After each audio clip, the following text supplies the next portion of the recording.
I'd be with someone, and I do actually still think that there is prejudice if they find out you're homeless or if you're a drinker and things, that you seem to be put to the back of the queue. For example, I went in with a guy and things, and he'd been bullied in the hostel he was in, and he came into us into the discharge lounge, back into London Pathway, and actually said to us he'd been punched in the face and his jaw all swollen.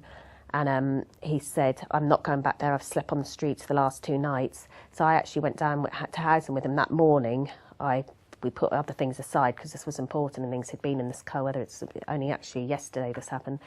And we went down to housing. After hanging around 3 hours, when they brought us in, they actually said, the guy said, you know, I'm sorry, we can't get you bed and breakfast tonight.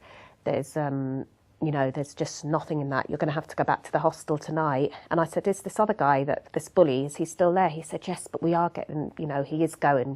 He's given his papers. He will be going tomorrow. So I said to him, what about tonight, though? And he kind of shocked. He said, there's not. So I said, well, I'm not being funny, but if you were punched into the face, I said, would you go back to a hostel?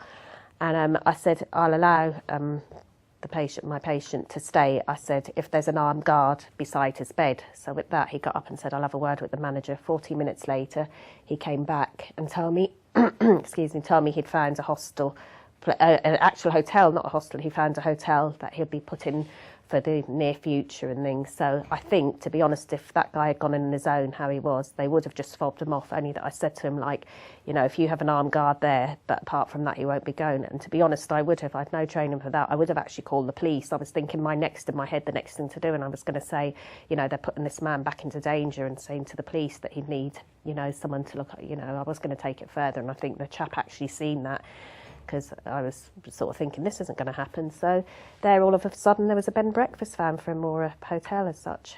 And I enjoy doing that, you know, and that, because the guy actually came out and started crying and that. He said, I so thought I was going to be on the streets tonight. I said, see, you had no faith in me. And he just laughed. But yeah, different scenarios come up, and I just really use my head and just go with what I think. And touch wood, usually it's been okay up till now.